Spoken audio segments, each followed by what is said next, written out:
ಈ ಡಾಬಾ ಸ್ಟೈಲ್ ಕರಿ ಅಂತೂ ವಾವ್ ಎಷ್ಟು ಚೆನ್ನಾಗಿರುತ್ತೆ ಅಲ್ವಾ. ಡಾಬಾ ಸ್ಟೈಲ್ ಊಟ ಅಂತಂದರೆ ಯಾರಿಗೆ ಇಷ್ಟ ಆಗಲ್ಲ ಹೇಳಿ. ಅದರಲ್ಲೂ ರೋಟಿ ಕರಿ ಅಂತೂ ವಾವ್ ಎಷ್ಟು ಚೆನ್ನಾಗಿ ಮಾಡಿರ್ತಾರಲ್ವ, ಸಖತ್ ಟೇಸ್ಟಿಯಾಗಿ ಸಿಂಪಲಾಗಿ. ಅದೇ ರೆಸಿಪಿನ ನಾವು ಮನೇಲಿ ಮಾಡ್ಕೊಂಡ್ರೆ ಹೇಗಿರುತ್ತೆ ನೋಡೋಣ ಹಾಗಾದರೆ. ಹಾಯ್ ಹಲೋ ಎಲ್ರಿಗೂ, ವೆಲ್ಕಮ್ ಟು ಮೈ ಚಾನಲ್. ಇವತ್ತಿನ ವಿಡಿಯೋದಲ್ಲಿ ಕಾಬೂಲ್ ಕಡಲೆ ಅಂದರೆ ತುಂಬ ಪ್ರೋಟೀನ್ ಇರುವಂಥ ಕಡಲೆ, ಹಾಗೆ ತುಂಬ ಅತಿಯಾಗಿ ಯೂಸ್ ಮಾಡಬಾರ್ದು ಅಂತಲೂ ಹೇಳ್ತಾರೆ. ಹಾಗೆ ಮಧ್ಯಾಹ್ನದ ಹೊತ್ತು ಜಾಸ್ತಿ ಇದನ್ನು ಸೇವಿಸಬಾರ್ದು ಅಂತ ಹೇಳ್ತಾರೆ. ನಾನಿವತ್ತು ಮಾರ್ನಿಂಗ್ ಬ್ರೇಕ್ಫಾಸ್ಟಿಗೆ ಇದನ್ನು ಮಾಡ್ತಾಯಿದ್ದೀನಿ. ಕಡಲೆನ ನಾನೊಂದು 6 ಗಂಟೆ ನೆನೆಸಿದ್ದೆ.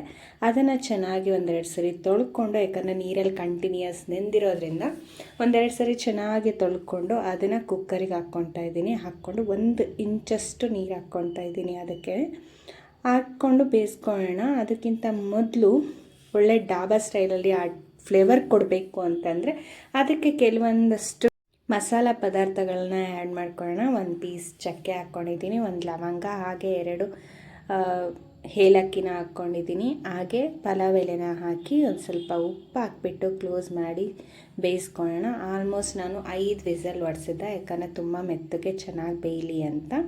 ಹಾಗೆ ಇಲ್ಲಿ 3 ನಾನು ಈರುಳ್ಳಿನ ದೊಡ್ಡದಾಗೆ ಹೆಚ್ಕೊಂಡಿದ್ದೀನಿ. ಹಾಗೆ ಇನ್ನೊಂದರಲ್ಲಿ ಟೊಮೊಟೊ, ಬೆಳ್ಳುಳ್ಳಿ, ಶುಂಠಿ ಮತ್ತು ಹಸಿಮೆಣ್ಸಿನ್ಕಾಯಿ ತೊಗೊಂಡಿದ್ದೀನಿ. ಖಾರ ನಿಮಗೆ ಎಷ್ಟು ಬೇಕೋ ಅಷ್ಟು.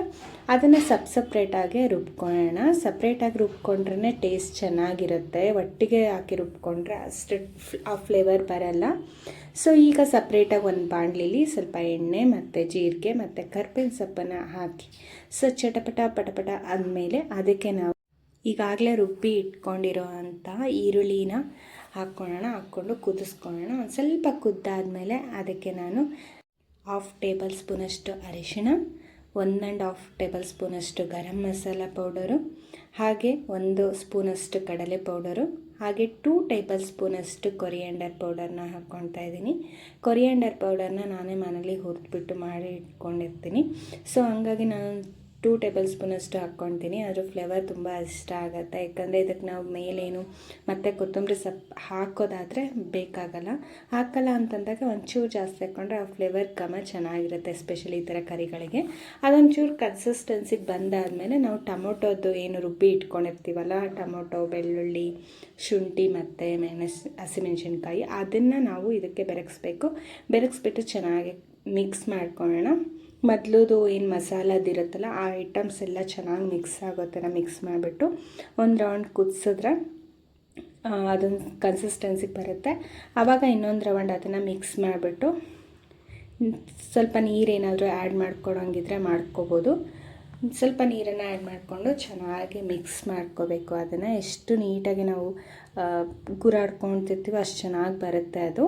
ಈಗ ಅದು ತವಾನ ಬಿಟ್ಕೊಳ್ತಾ ಇದೆ, ಅಷ್ಟು ನೀಟಾಗಿ ಬಂದಿದೆ ಪ್ಯೂರಿ. ಈ ಕಡೆ ಇದು 5 ವಿಸಲ್ ಆಗಿತ್ತು.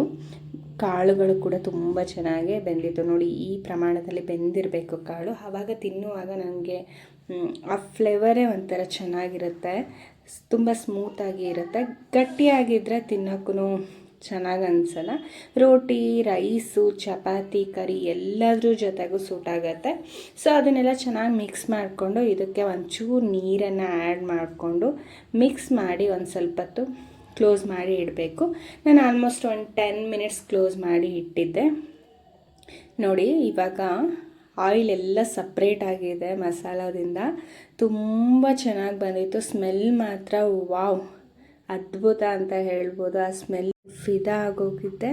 ಹಾಗೆ ಅದ್ರ ಮೇಲೆ ಸ್ವಲ್ಪ ಕಸೂರಿ ಮೇಥಿನ ಕೈಯಲ್ಲಿ ಸ್ವಲ್ಪ ಕ್ರಂಚ್ ಮಾಡಿ ಹಾಕ್ತಾಯಿದ್ದೀನಿ. ಹಾಕಿಬಿಟ್ಟು ಒಂದು ರೌಂಡ್ ಮಿಕ್ಸ್ ಮಾಡಿಬಿಟ್ರೆ ಬ್ಯೂಟಿಫುಲ್ ಕರಿ ರೆಡಿ ರೀ. ನಮಗೆ ಯಾವ ಕನ್ಸಿಸ್ಟೆನ್ಸಿಲಿ ಬೇಕೋ ಆ ಕನ್ಸಿಸ್ಟೆನ್ಸಿಯಲ್ಲಿ ನಾವು ಮಾಡ್ಕೋಬೋದು. ನಿಮಗೆ ಇನ್ನೊಂದು ಸ್ವಲ್ಪ ತೆಳ್ಳಗೆ ಬೇಕು ಅಂದ್ರೂ ಮಾಡ್ಕೋಬೋದು. ನಾವು ಇದನ್ನು ರೋಟಿ ಜೊತೆಗೆ ಕನ್ಸ್ಯೂಮ್ ಮಾಡಿದ್ವಿ. ಅದ್ರ ಜೊತೆಗೆ ಸ್ವಲ್ಪ ಬೆಣ್ಣೆ ಹಾಕ್ಕೊಂಡು ತಿಂತಾಯಿದ್ರೆ ವಾವ್, ಯಾವ ಡಾಬಾಗೂ ಕಡಿಮೆ ಇಲ್ಲ ರೀ, ಅಷ್ಟು ಚೆನ್ನಾಗಿ ಟೇಸ್ಟ್ ಬಂದಿತ್ತು. ನೀವು ಈ ಥರ ಟೇಸ್ಟನ್ನ ಡಾಬಾ ಸ್ಟೈಲ್ ಫುಡ್ಡನ್ನು ಇಷ್ಟಪಡೋರೇ ಆಗಿದ್ರೆ ಖಂಡಿತ ಈ ರೆಸಿಪಿನ ಟ್ರೈ ಮಾಡಿ ನೋಡಿ. ಕಾಬೂಲ್ ಕಡಲೆ ಅಂದರೆ ತುಂಬ ರೆಸಿಪೀಸ್ನ ಟ್ರೈ ಮಾಡಿರ್ತೀರ, ಬಟ್ ಈ ಥರ ಟ್ರೈ ಮಾಡಿರಲ್ಲ. ಒಂದು ಸರಿ ಟ್ರೈ ಮಾಡಿ ನೋಡಿ, ನೀವು ಫಿದಾ ಆಗೋದು ಗ್ಯಾರಂಟಿ.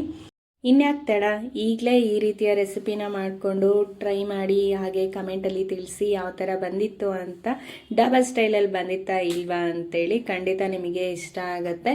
ಮತ್ತೆ ಸಿಗೋಣ ನೆಕ್ಸ್ಟ್ ಬ್ಲಾಗಲ್ಲಿ. ಅಲ್ಲಿವರೆಗೂ ಟೇಕ್ ಕೇರ್, ಸ್ಟೇ ಸೇಫ್ ಅಂತ ಹೇಳ್ತಾ, ಹೀಗೆ ಸಬ್ಸ್ಕ್ರೈಬ್ ಮಾಡ್ತಾಯಿರಿ, ಎಂಕರೇಜ್ ಮಾಡ್ತಾಯಿರಿ ಅಂತ ಹೇಳ್ತಾ, ಬಾಯ್.